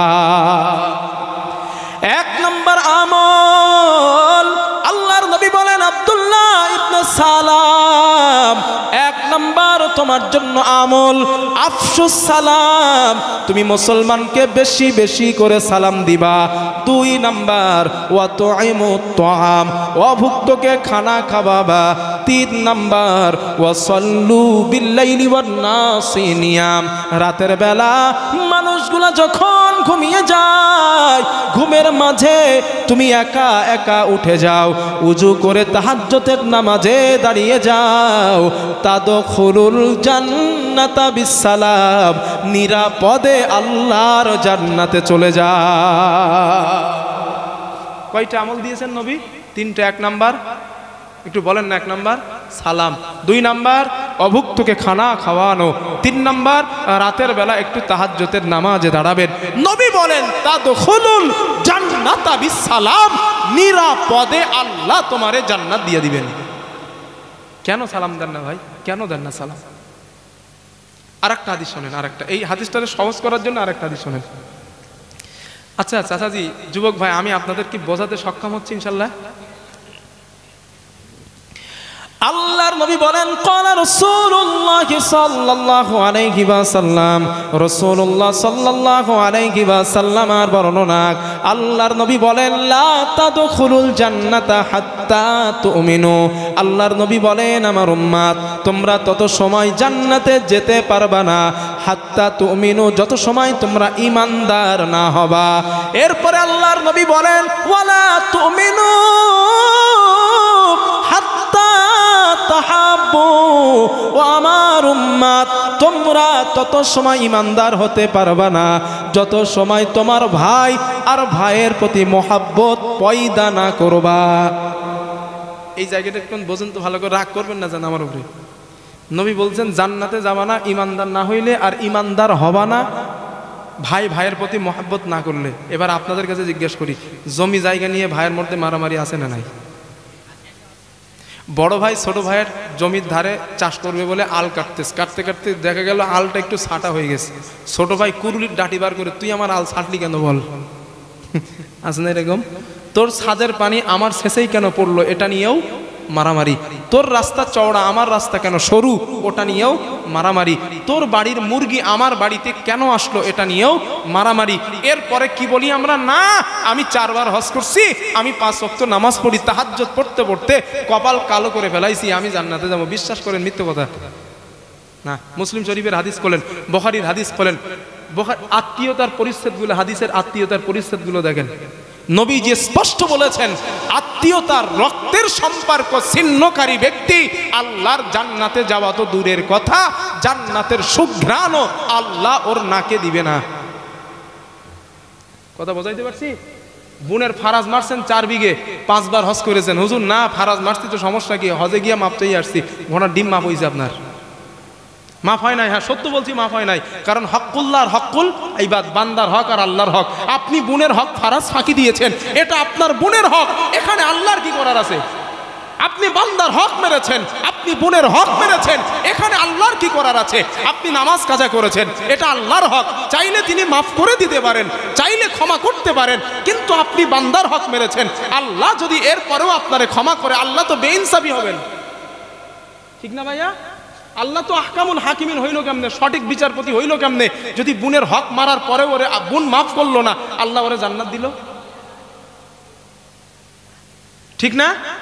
নবী সাহাবাদের জিজ্ঞাসা করলেন, সাহাবারা তোমরা জানো মুখলিস বান্দা কারা? মুখলিস কারা জানো? সাহাবারা বললেন, হুজুর মুখলিস তো তারা যারা দুনিয়ায় টাকা পয়সা নাই, যাদের অর্থ সম্পদ নাই, ওরা মুখলিস, ওরা অসহায়। নবী বলেন, না মুখলিস ওরা না। মুখলিস কারা জানো? হাসরের মাঠে আমার উম্মতের মাঝে বিরাট বড় বড় পাহাড়, নামাজের পাহাড় নিয়ে দাঁড়াবে, রোজার পাহাড় নিয়ে দাঁড়াবে, নফলের পাহাড় নিয়ে দাঁড়াবে, এরপরেও ওই মানুষটাকে আল্লাহ জাহান্নামে দিবে। ওই মানুষটাই পৃথিবীর সব থেকে বড় অসহায় মুখলিস। সাহাবারা চমকে গেছেন, হুজুর বললেন কি আপনি, কি করে সম্ভব? নবী বলেন, ওই মানুষটা পৃথিবীতে মানুষের হক ফাঁকি দিয়েছে। খুব ভালো করে শোনেন খানাকুলের মুসলমানেরা, মানুষের হক ফাঁকি দিয়েছে এই মানুষটা। যাদের হক ফাঁকি দিয়েছে, এই বোনের হক ফারাজ মেরেছে, ওই বোন হাসরের দিন দাঁড়াবে, আল্লাহ আমার 4 বিঘা জমির ফারাজ আমার ভাই ফাঁকি দিয়েছে। আল্লাহর নবী বলেন, আল্লাহ ওর নামাজের সওয়াব, হজের সওয়াব থেকে কেটে বোনকে দিয়ে দিবে। আরেকজন দাঁড়াবে, আল্লাহ ও রাতের বেলায় আমাকে কিভাবে মারা যায়, আমার উপরে জুলুম করা যায়, এই ষড়যন্ত্রে সে লিপ্ত ছিল, আল্লাহ এই ব্যাপারে আমার উপরে জুলুম করেছিল, আল্লাহ আমারে পাওনা মিটিয়ে দেন। নবী বলেন, এই পাওনা মেটানো হবে। এই করতে করতে এক পর্যায়ে দেখা যাবে ওর কাছে আর কোনো নেকি নাই। নবী বলেন, এখনো একটা পাওনাদার থাকবে। নবী বলেন, ওই পাওনাদারের গোনাগুলা কেটে ওই বান্দার ঘাড়ে চাপিয়ে দিয়ে আল্লাহ নিশ্চিন্ত অবস্থায়, লাঞ্ছিত অবস্থায় ওই বান্দাকে জাহান্নামে নিক্ষেপ করবে। নবী বলেন, এই মানুষটাই দুনিয়া সব থেকে বড় মুখলিস, অসহায়। কথা বোঝাতে পারছি ইনশাল্লাহ? প্রিয় ভাইরা, না না না না, খবরদার না, যাই করেন নামাজ একক তো কাজা হয়েছে, আল্লাহ চাইলে মাফ করবেন, তবে মানুষের হক ফাঁকি দিয়েন না, মানুষের উপরে জুলুম করেন না, দয়া করে বলছি জুলুম করেন না। জুলুমের গুনাহ খুব কঠিন। যারা মানুষের উপরে জুলুম করে, লিখে রেখে দেন বাকিবিল্লার কথা, লিখে রাখুন, যারা মানুষের উপরে জুলুম করে আল্লাহ ঘরে ফেলে হলেও ওই বান্দাকে অসম্মানীয় করার পরে মৃত্যু দেবেন। লিখে রাখেন বাকিবিল্লার কথা। যারা মানুষের উপরে জুলুম করে আল্লাহ দুনিয়াতে মৃত্যুর আগেই ওকে অসম্মানীয় করবেন, কারণ নবীর হাদিস কখনো মিথ্যা হয় না। কষ্ট হইতেছে আপনাদের? আমার বন্ধুগণ, এই জন্য আল্লাহর নবী বলেন, ও আমার সাহাবারা, আমার উম্মত, তোমরা তত সময় জান্নাতে যাবা না যত সময় তোমরা ইমানদার না হবা। এরপরে তোমরা ইমানদার হবা না যত সময় তোমরা মুসলমান ভাই, তোমার ভাইয়ের প্রতি মোহাব্বত তোমরা পয়দা না করবা। এবার আল্লাহর নবী কি বলে দেখেন, নবীজি বলেন, আলা আদুল্লুকুম আলা শাইইন ইযা ফাআলতুমুহু তাহাব্বাবতুম। আল্লাহর নবী বলেন, আমার উম্মত, আমি নবীজি তোমাদের এমন একটা আমলের কথা কি বলে দেব না, যেই আমলটা তোমরা করলে তোমাদের ভাইয়ের প্রতি মোহাব্বত পয়দা হয়ে যাবে। এমন একটা আমলের কথা আমি নবী কি বলবো না? সাহাবারা বললেন, ইয়া রাসূলুল্লাহ, হুজুর ওই আমলটার কথা আপনি আমাদেরকে বলে দেন। নবীজি বললেন আফসুস সালামা বাইনাকুম, তোমার মুসলমান ভাই আর ভাইয়ের প্রতি যখন তোমার দেখা হয়ে যাবে তুমি তোমার ভাইকে সালাম দাও। সালাম দেওয়ার সাথে সাথে আমার আল্লাহ তোমার মধ্যে আর তোমার ভাইয়ের মধ্যে মোহাব্বত আল্লাহ পয়দা করে দিবেন। লিল্লাহে তাকবীর। এবার অঙ্কটা একটু মিলিয়ে নেন। সালাম দিলেন, ভালোবাসা হলো, ভালোবাসা হলো, ইমানদার হলেন, ইমানদার হলেন, নিরাপদে জান্নাতে গেলেন। একটু মন খুলে বলেন, তাহলে দেবেন তো সালাম ইনশাল্লাহ? না দেবেন তো ইনশাল্লাহ সালাম? আমার কথা বিশ্বাস না হইলে একটু আপনারা পরীক্ষা করে দেখবেন যে ভাইয়ের সঙ্গে আপনার রাগারাগি আস, সকালবেলা দেখা হইলে বলবেন ভাই আসসালামু আলাইকুম, ভাই ভালো আছেন? দেখবেন আপনার ভাই বলবে ওয়ালাইকুম আসসালাম, জি ভাই ভালো আছেন। এই কিন্তু রাগ মিটে গেছে, কারণ নবীর ওয়াদা আল্লাহ ভালোবাসা পয়দা করে দেন। তো সালাম দিলেন, ভালোবাসা হলো, আর ভালোবাসা হলো ইমানদার হলেন, ইমানদার হলেন, ডাইরেক্ট আল্লাহর জান্নাতে গেলেন। সোজা রাস্তা ভাই। ইসলাম কঠিন করে বোঝেন না, সহজভাবে বোঝেন। ইসলাম খুব সহজ, খুব সহজ। আল্লাহ কথাগুলো বোঝার তৌফিক দেন, বলেন আমিন। সালামের ব্যাপারে কথা নাম্বার 3 নাম্বার কথা, আল্লাহ আমাদের গোনা মাফ করে দেখ, এটা আমরা সবাই চাইতো। হ্যাঁ, সালাম দেবেন, সালাম। দলিল দিচ্ছি, দলিল নেন। আল্লাহর নবী বলেন ক্বালা রাসূলুল্লাহ সাল্লাল্লাহু আলাইহি ওয়াসাল্লাম, রাসূলুল্লাহ সাল্লাল্লাহু আলাইহি ওয়াসাল্লামের বর্ণনা। আল্লাহর নবী বলেন, নবীজি বলেন ইন্না মিন ওয়াজিবাতিল মাগফিরাতি বাদুলাস সালামি ওয়া হুসনুল কালাম। আল্লাহর নবী বলেন আমার উম্মত, তোমাদের মধ্যে 2টা গুণ তোমরা লালন করে নাও, 2টা গুণ তোমরা অভ্যস্ত হয়ে যাও। আমার আল্লাহ তোমার গোনা মাফ করে দেওয়াটা আমার আল্লাহর জন্য ওয়াজিব হয়ে যাবে। নবীজি বললেন 1 নাম্বার, নবীজি বলেন তোমার ভাইয়ের সঙ্গে যখন তোমার সাক্ষাৎ হয়ে যাবে তুমি তোমার মুসলমান ভাইকে সালাম দাও। সালাম দেওয়ার পর তুমি যখন তার সঙ্গে কথা বলবা, উত্তম কথা বলো, ভালো ভালো কথা বলো। 1 নাম্বার, তুমি মানুষকে বেশি বেশি সালাম দেওয়ার অভ্যাসে পরিণত হও, নিজেকে তৈরি করো। 2 নাম্বার, ভালো ভালো কথা বলার অভ্যাস তুমি করে নাও। আল্লাহর নবী বলেন এই 2টা অভ্যাস, 2টা গুণ যদি তুমি তোমার মধ্যে লালন করতে পারো, আল্লাহর নবী বলেন ইন্না মিন ওয়াজিবাতিল মাগফিরা, আমার আল্লাহ তোমার গোনা মাফ করে দেওয়াটা আমার আল্লাহর জন্য ওয়াজিব হয়ে যায়। কয়টা গুণ বলছি চাচাজি? 2টো। একটা, দেখা হইলে সালাম দিবেন। 2 নাম্বার গুণ, ভালো ভালো কথা বলবেন। চায়ের দোকানে যারা যান, আমি মানা করতেছি না চায়ের দোকানে যাইতে, কারণ মানা করলেও আমার কথা কে শুনবে। তবে মানা করতেছি না, তবে আমও হোক সালাও হোক, যেন লসটা না হয়। চায়ের দোকানে অনেক মুসলমান বসে থাকে না চাচাজি, আপনারা উদ্দেশ্য নেবেন যে চায়ের দোকানে চা খাইতে যাবেন, সালাম দিব মুসলমানকে, তাই যাচ্ছি, গেলেন সালাম দিলেন, আসসালামু আলাইকুম ভাইরা ভালো আছেন সব, বা ভালো খবর জিজ্ঞাসা করলেন না, আসসালামু আলাইকুম, তারা সব জবাব দিল। তাহলে সালাম দেওয়া হলো। এরপরে গিবতটা না করে উত্তম কথা বলবেন। আল্লাহর নবী বলেন আল্লাহ তোমার গোনা মাফ করাটা আল্লাহর জন্য ওয়াজিব হয়ে যাবে। তাহলে আমও হইল, সালাম হইল, চাও খাওয়া হলো, মরে যাওয়া হইল, গল্প হলো, তবে গল্পটা উত্তম হতে হবে। দেখা হইল, সালাম দিলেন। আল্লাহ কথাগুলো বোঝার তৌফিক দেন, বলেন আমিন। 4 নাম্বার কথা, আপনাদের রুজিতে, আপনাদের পরিবারে আল্লাহ বরকত দিক, এটা কি আপনারা সবাই চান? আজকের এই মাহফিল থেকে বাড়ি যাবেন, বাড়ি যাওয়ার পরে পরিবারের যারা মহিলা যারা আছেন, এটা আপনারাও শোনেন, বাড়ি যাবেন, আপনাদের বিবিদেরকে, আপনাদের মাদেরকে, পরিবারের গার্জেনদেরকে বা যারা আছেন তাদেরকে সালাম দিবেন। পরিবারে গিয়ে যদি সালাম দেন, আল্লাহ আপনার রুজিতে বরকত দেবেন। হুজুর কি কথা বলছেন? দলিল নেন। এই আমি ইয়াসিন নতুন না, বলো, কথা বললে চলবে না, বা চুপ করে বসো। আল্লাহর নবীর সাহাবা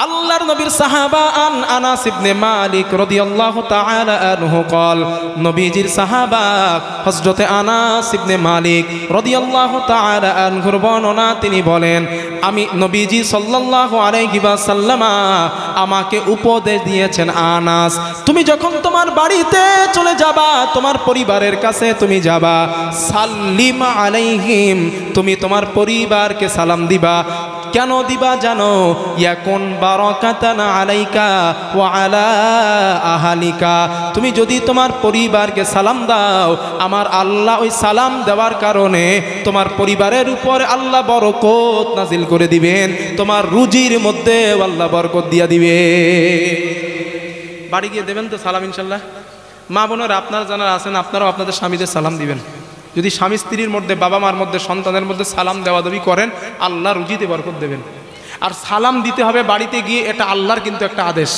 কোরআনে আছে আল্লাহ তাআলা বলেন ইয়া আইয়ুহাল্লাযীনা আমানু লা তাদখুলু বুয়ুতান গায়রা বুয়ুতিকুম হাত্তা তাস্তানিসু ওয়া তুসাল্লিমু আলা আহলিহা আল্লাহ তাআলা বলেন ঈমানদারেরা তোমরা যখন কোন গৃহে প্রবেশ করবা বা নিজেদের বাড়িতে যাবা প্রবেশ করার আগে সাল্লিম আলাইহি তোমরা ওই পরিবারের লোকজনকে সালাম দাও সুবহানাল্লাহ বলেন এই আয়াতটা যখন নাজিল হয় নবীজির একজন সাহাবা দাঁড়ালেন দাঁড়িয়ে বললেন ইয়া রাসূলুল্লাহ আমি যখন আমার মায়ের ঘরে প্রবেশ করব আমি কি আমার মাকে সালাম দিব অনুমতি নিব ওই সাহাবাকে নবীজি বললেন সাহাবা তুমি কি তোমার মাকে নেকেট অবস্থায় দেখতে চাও ওই সাহাবা বললেন লা আল্লাহি লা ইয়া রাসূলুল্লাহ আল্লাহর কসম হুজুর না না কেন আমি এমন দেখতে চাইবো আল্লাহর নবী বলেন তুমি যখন তোমার মায়ের ঘরে যাবা মাকে সালাম দাও মায়ের কাছ থেকে তুমি অনুমতি নাও ও যুবক নবী সাহাবার ব্যাপারে যদি মায়ের ঘরে যাওয়ার আগে সালাম দিতে হয় পাশের বাড়ি বড় ভাইয়ের বা বড় ভাবির বাড়ি যাবেন কি করবেন ডবল সালাম দেওয়া লাগে কিন্তু আমরা দেই যাইতে পারলেই বাঁচি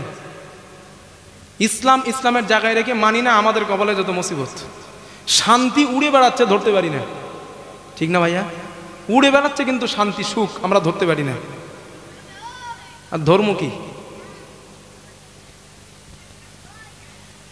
আল্লাহ কথাগুলো বোঝার তৌফিক দেন বলেন আমিন তাহলে বাড়িতে গিয়ে আজকে সালাম দিবেন ইনশাল্লাহ নিয়ত করেছেন যে সালাম দিব মা বোনেরা আপনারাও সিদ্ধান্ত নেন যে আপনারাও দেবেন আপনাদের স্বামীদের আবার দুই একজন বলে হুজুর লজ্জা লাগে লজ্জার কি আছে আমার তো মাথায় আসে না সালাম এত নিয়ামত সম্পূর্ণ বিষয় এইটা দিতে গিয়ে লজ্জা করবেন এটা কি করে হয় বলুন তো না না না লজ্জা না আর একটা এখানে একটা সিস্টেম শিখিয়ে দেই বাড়িতে যাবার পরে রাত্রে কিভাবে সালাম দিবেন এটাও বলে দেয় নাহলে ভুল হবে কিরকম ভুল একটা এক্সাম্পল দেই একজন হুজুর আপনারা হয়তো শুনেছেন এই কথা কোনো এক হুজুর ওয়াজ করতেছেন ওয়াজ করতে করতে বলেছেন স্বামীর পাটতলায় স্ত্রীর বেহেশতে শুনছেন এই ওয়াজ একটু যদি শোনেন তো একটু মাথা টাথা নাড়া দেন শুনছেন না স্বামীর পাটতলায় স্ত্রীর বেহেশতে এই ওয়াজ শুনেছেন তবে আমার কাছ থেকে শোনেন এটা পাক্কা মিথ্যা কথা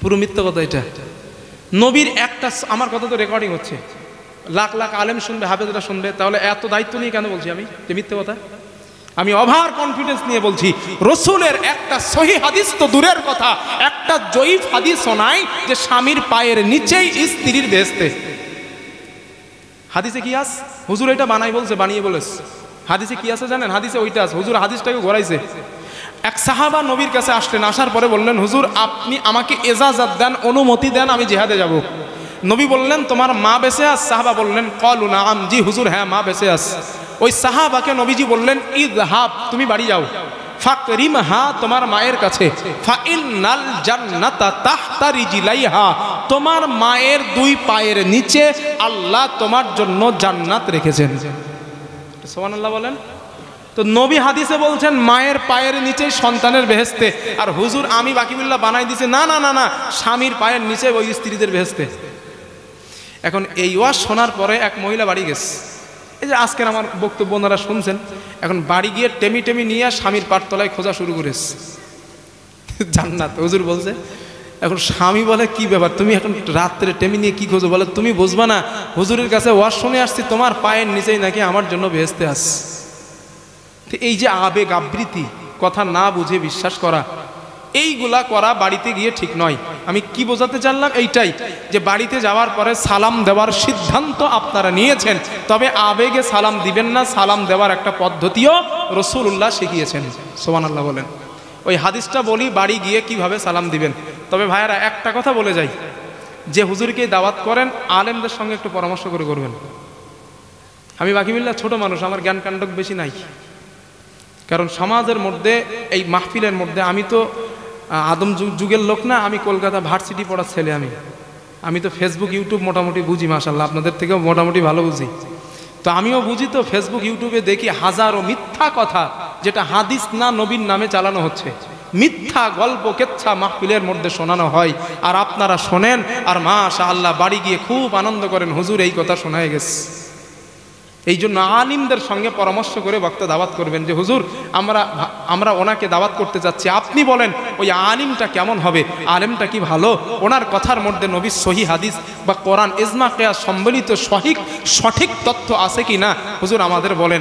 আপনারা যুবক ছেলেরা ইউটিউব দেখলেন, আমি বাকি বিল্লারে দাওয়াত করছেন, আমার কোরআন হাদিসও পড়া ঠিক নাই, হাদিসের এবারতও পড়া ঠিক নাই, ব্যাখ্যাও ঠিক নাই, আমি এসে একরকম বলে চলে যাবো, আপনারা শুনে আমল করবেন। দল্লু ফা দল্লু, আমি নিজেও গোমরা, আপনারা গোমরা। বুঝাইতে পারছি? এই জন্য আলেম দাওয়াত করার ব্যাপারে একটু পরামর্শ নিয়ে না, আলেমদের আপনাদের গ্রামে যারা আছে। আমি আমার কথা বলছি, অন্যদের কথা না, আমিও তো ভুল বলতে পারি।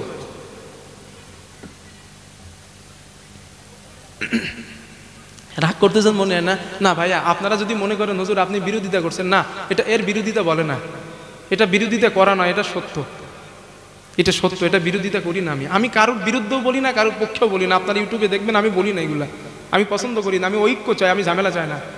আমি ঐক্য চাই, আমি ঝামেলা চাই না। আমি পছন্দ করি না ঝামেলা। তবে আলেমদের পরামর্শ নিতে বললাম কেন, ডাক্তারের ভুল ধরতে পারে, মাস্টারের ভুল ধরতে পারে। একজন আলিমের খবর রাখে, তার একটুখানি আলোচনা শুনলেই বোঝা যাবে যে আলেমটা কেমন হবে। কথা বোঝাতে পারছি ইনশাল্লাহ না? তাহলে বাড়িতে গিয়ে সালাম দিবেন কিভাবে, এবার শোনেন হাদিসটা।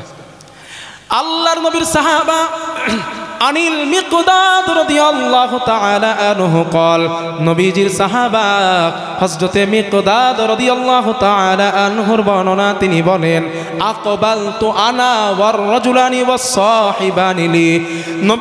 নবীজির সাহাবা হযরতে মিকদাদ রাদিয়াল্লাহু তাআলা আনহুর বর্ণনা, তিনি বলেন আমি এবং আমার দুইজন সাথী মদিনার উদ্দেশ্যে আমরা রওনা হলাম।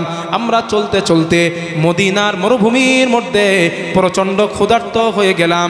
জাহাবান আসমাউনা ওয়া আবসারুনা মিনাল জাহাদি, আমরা এত পরিমাণে ক্ষুধার্ত হয়ে গেলাম, ক্ষুধার কারণে আমাদের কানের অবস্থা ভালো না, আমাদের চোখের অবস্থা ভালো না, আমরা এত পরিমাণে ক্ষুধার্ত হয়ে গেলাম।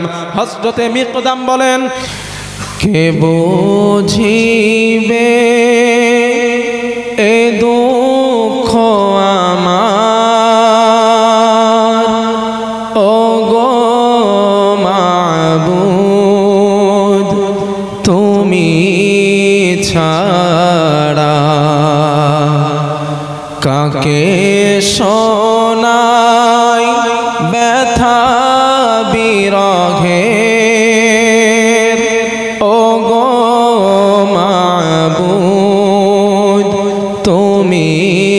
ছাড়া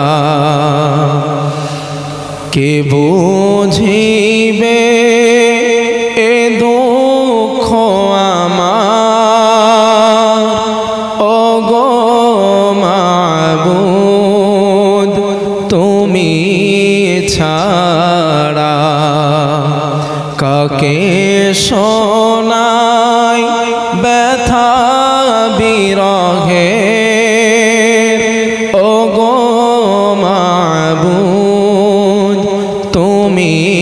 ছাড়া কেটে যাই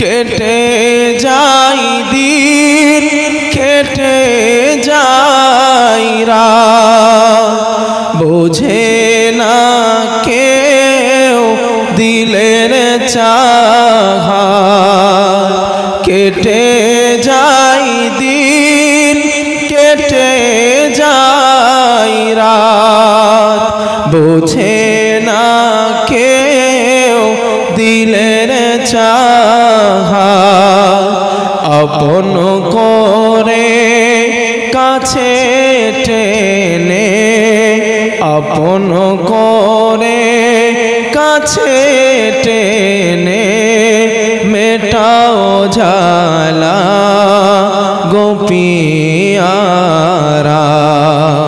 কে বুঝিবে এ দুঃখ আমার, ও গো মাবুদ তুমি ছাড়া।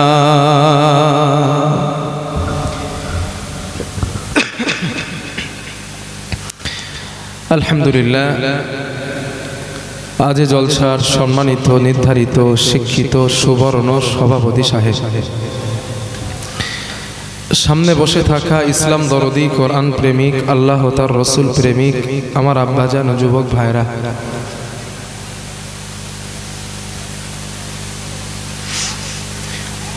পর্দার আড়াল থেকে নির্গত আমার কণ্ঠ শ্রবণকারিণী সম্মানিতা মা এবং বোনেরা, স্নেহভাজন ছোট ছোট বাচ্চারা,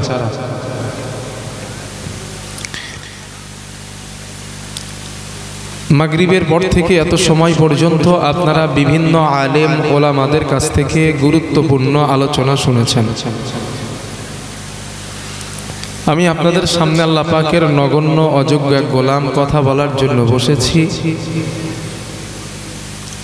তিনি যদি চান কোরআন এবং সুন্নাহকে সামনে রেখে কিছু কথা আলোচনা করার চেষ্টা করছি। ওমা তৌফিক ইল্লা বিল্লাহ। রব্বি শরহ লি সদরি ওয়ায়াসসির লি আমরি ওয়াহলুল উকদাতাম মিন লিসানি ইয়াফকাহু কওলি রব্বি জিদনি ইলমা রব্বি ইয়াসসির ওয়া লা তুআসসির ওয়া তাম্মিম বিল খাইর সুবহানাকা লা ইলমা লানা ইল্লা মা আল্লামতানা ইন্নাকা আনতাল আলিমুল হাকীম।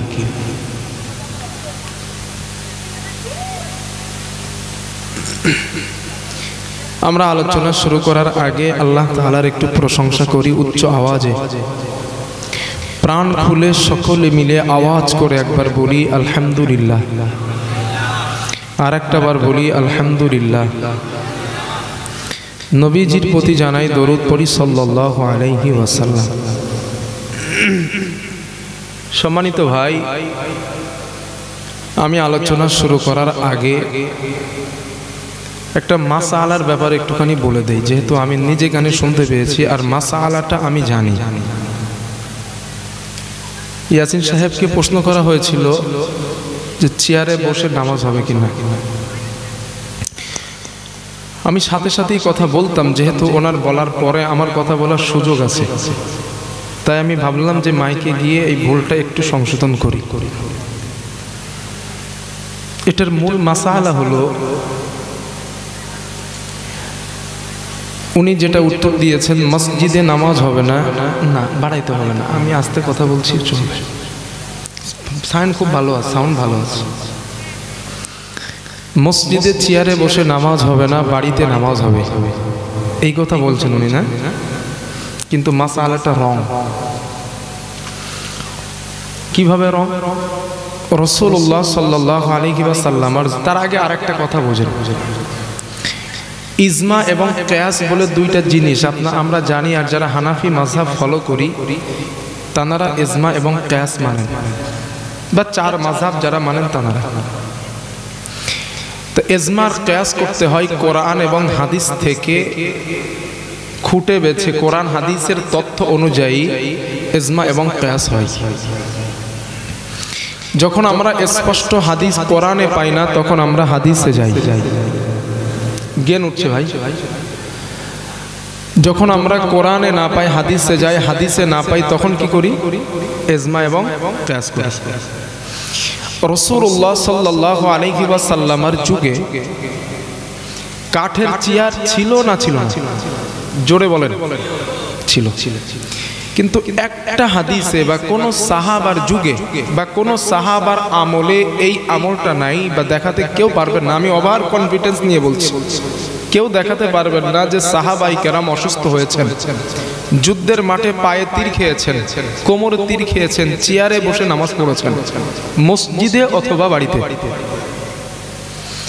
ইসলামের মূল হাকিকতের মূল মাসালা হলো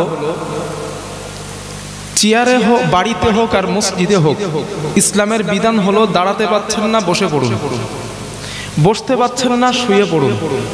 আবার বলছি, মূল মাসালা হলো দাঁড়াতে পাচ্ছেন না বসে পড়ুন, বসে পারবেন না শুয়ে পড়ুন, কারণ সাহাবার আমল শুয়েও আছে বসেও আছে। এই জন্য অসুবিধা হইলে বসে যান, তাও না পারলে শুয়ে যান, চেয়ারে বসার কোনো সুযোগ নাই। এটাই মূল হাকিকত, মূল মাসালা। আমার কথা ডাউট হইলে লিখিতভাবে কোন যোগ্য বড় মুফতি সাহেবের কাছে যাবেন, বাকিবুল্লাহ সাহেব এই মাসালা বলেছেন, মাসালা কি ঠিক? হ্যাঁ, 100% ইনি এই উত্তরটাই দেবেন। বুঝতে পারছি?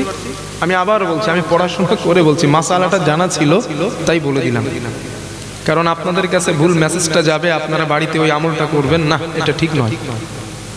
তো মাসালাটা একটু রং হয়েছে, হতে পারে, মানুষ মাত্র রং হওয়াটাই স্বাভাবিক। তো এটা হলো মূল মাসালা, চেয়ারে বসে নামাজ হবে না। অসুবিধা হইলে বসে পড়েন আপনি, না হইলে শুয়ে পড়ুন। বিধান তো আছে ইসলামে, বসার বিধান আছে, সবার বিধান আছে, চেয়ারে বসবেন। আর আপনার কমন সেন্স থেকে একটু ভাবুন তো, যে আল্লাহর সামনে আপনি চেয়ারে বসে আছেন, হ্যাঁ, এটা কি করে সম্ভব? মানুষ আল্লাহর সামনে দাঁড়ায়, আল্লাহর সামনে আমি দাঁড়িয়েছি, আল্লাহু আকবার, আল্লাহ তুমি শ্রেষ্ঠ, তুমি মহান, তুমি সব থেকে বড়। ওই বড় বলে চেয়ারে কারা বসে? যারা বাদশা, যারা রাজা, যারা সম্মানীয়। আপনারা আমাকে সম্মান দিয়ে চেয়ারে বসাইছেন, তাহলে আমি সম্মানীয় বলেই আমি চেয়ারে বসেছি। তাহলে আল্লাহর সামনে আপনি চেয়ারে বসলেন, এটা কি করে হয়? সাহাবায়ে কেরাম কি কম বুঝতেন? ইমামরা কম বুঝতেন? রাসূল সাল্লাল্লাহু আলাইহি ওয়াসাল্লাম কম বুঝতেন? না ভাইরা, চেয়ারে বসেন না, দয়া করে বলছি। অসুবিধা হয় বসে পড়ুন, না হলে শুয়ে পড়ুন, নামাজ হয়ে যাবে, সমস্যা নাই। বলুন, জোরে হবে না, অসুবিধা নেই, আপনারা থাকেন, সব জোরে হয়ে যাবে। মানে হুজুরদের মহা জ্বালা, আওয়াজ আসতে হলেও জ্বালা, জোরে হলেও জ্বালা। না হবে, জোরে হবে, ওয়েট করেন। कुछ हासिल करने के लिए कुछ खोना पड़ता है। কিছু পেতে গেলে কিছু খরচ করতে হয়। এখন আমি ছোট মতো মানুষ, তো ওই দুই একজন চিন্তা করছে, আল্লাহ বড় হুজুর চলে গেছে, ছোট হুজুরের বসে কি করবো, চল বাড়ির দিকে খিচুড়ি দেওয়ার সময় আবার আসবো, ওই চিন্তা করে এখন জানারা গেছে। আমি এটাও বলছি, ওনারা লস খাইবে। কেন বলছি কথাটা? কারণ আমি যেই মাহফিলে বসি, আমার টার্গেট থাকে এটা ক্লাস। আমি 3 দিন অসুস্থ, কমিটিদের বলি না, এখানে আসার পরে বলছি, 3 দিন জ্বরে আক্রান্ত ব্যক্তি আমি, সেই ওষুধ খাচ্ছি আর স্টেজে উঠছি। আমি আসতাম না, এনারা বারবার বলছে হুজুর যান, মিস করবেন না, হুজুর মিস করবেন না। ওই অবস্থায় আমি এসেছি আপনাদের, ওষুধ খেয়ে স্টেজে উঠছি, ওই মানুষ কিন্তু আমি। হ্যাঁ, এটাও বলে দিলাম আপনাদের। আমি বলি নাই, ফোনে বললে হয়তো বলতো হুজুর অসুবিধা, তাহলে আসতে হবে না, তাও বলি নাই। ওনারা বলছে হুজুর কামাই মিস করবেন না জানো। আমি বলছি ঠিক আছে, আমি যাবো, জবান দিয়েছি। আমি জবানের ব্যাপারে ভাই প্রচুর দৃঢ়, কারণ আমি একজন আলিম কখনো জবান খেলাফ করতে পারে না। হ্যাঁ, যখন আর পাচ্ছি না, আমার পক্ষে সম্ভব না, তখন সেটা বললাম যে আমি আর পাচ্ছি না, আমার কথা বলার মতো শক্তি নাই, না আছে এখন শক্তি, এই জন্য আসছি, না আসতাম না। এই জন্য ভাই এটা ক্লাস। আমার কাছে জানার মহিলা বা পুরুষ আছেন, আমি একটা বিষয় 1-1.5 ঘন্টা যত সময় আসি, একটা বিষয় একটু বোঝাচ্ছি, ওই বিষয়টা বুঝে বাড়ি যান। আশা করি সারা রাত যা সভা শুনেছেন, মনে আছে কিনা জানি না, যে বিষয়টা বোঝাতে যাচ্ছি যদি হৃদয় থেকে শোনেন, মরণ পর্যন্ত মনে থাকবে ইনশাআল্লাহ, যেভাবে আমি বলছি। আমি আপনাদের এখানে একদম নতুন, এর আগে কেউ আমাকে শুনেছেন আমার বক্তব্য সামনাসামনি বসে? কেউ শোনেন নাই? আপনাদের এইখানে কোথায় একটা আসছিলাম আমি গত মাসে সম্ভবত, এই খানাকুল এরিয়াতে, ওখানেও আমি লাস্টে ছিলাম। তো যাই হোক, মাসালাটা হল হলো। এবার আসুন আমরা মূল আলোচনা করি, সময় না বাড়িয়ে। আজ আমি আপনাদেরকে একটা বিষয় বোঝাই, সেটা হলো সালাম। কি বললাম? জোরে বলেন। আমি বলছি এটা ক্লাসে কাজ হলো ছাত্রদের উত্তর দেওয়া, ঠিক না? এখন আপনারা একটু মনে করেন আমি আপনাদের স্যার, নামার পরে দোস্ত, বন্ধু, ভাই যা মনে করবেন। যদি ঘাড়ে হাত দেন বা পাজা বেঁধে ধরেন, কি চলবো না, সমস্যা নেই। তবে যত সময় এইখানে আসি, আপনারা আমার একটু স্যার মনে করেন। আশা করছি শিখে বাড়ি যেতে পারবেন ইনশাল্লাহ। আমি একটা বিষয়ের উপরে বলছি, সাইটে কোনো কথা বলবো না। বিষয়টার নাম হলো সালাম। শুধু একটা সালাম ইসলামে কেমন গুরুত্বপূর্ণ ইবাদত, এই সালামের ব্যাপারে দুই একটা কথা বলি, খুব মন দিয়ে শোনেন। মা বোনেরা যারা আছেন আপনারাও এই আলোচনাটা শুনতে পারেন, আপনাদের জন্য কাজে আসবে। আমরা এখানে যারা বসে আছি,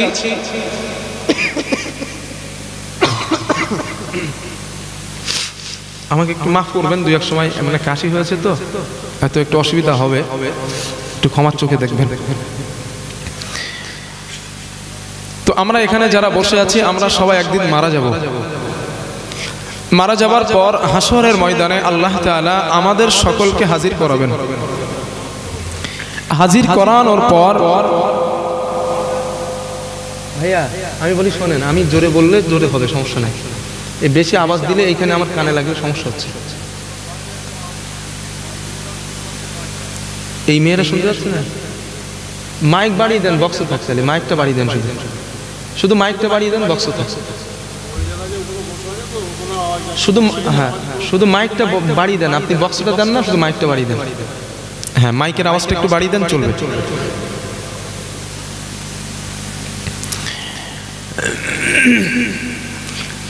তো হাসরের ময়দানে আল্লাহ তাআলা মানুষগুলাকে দুটি ভাগে বিভক্ত করবেন।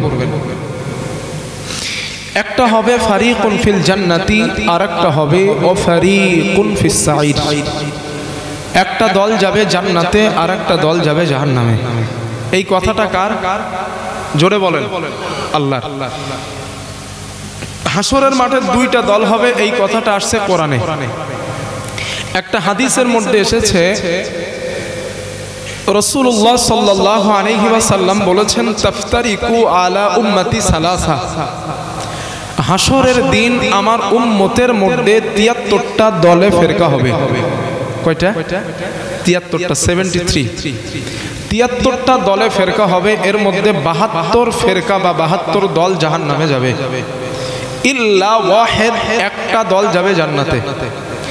সাহাবারা কথাটা শুনে কেঁদে ফেললেন, হুজুর তাহলে আমরা কি ওই জান্নাতি দলে আছি? নবী বললেন, বিষয়টা এমন নাই, জান্নাতি দলে আছে তারা মা আনা আলাইহি ওয়া আসহাবিহি, আমি নবী এবং আমার হেদায়াত প্রাপ্ত সাহাবাদের যারা অনুসরণ করবে, নবীজি বলেন ওরা জান্নাতি দলের মানুষ। সুবহানাল্লাহ। কথাটা কি বুঝতে পেরেছেন? 72 দল হবে কাদের মধ্যে বলছেন নবী? আমার উম্মত। উম্মত কারা? যারা বলেছে লা ইলাহা ইল্লাল্লাহ। কোন খ্রিস্টান নবীর উম্মত না, কোন ইহুদি নবীর উম্মত না, কোন মাজুসি নবীর উম্মত না।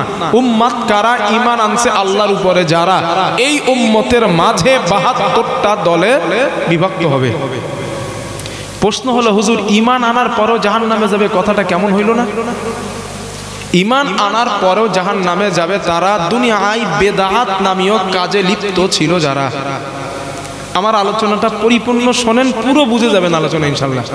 তবে মন কান বাড়ির দিকে দিলে কিন্তু হবে না, এটা দাবি করছি আমি।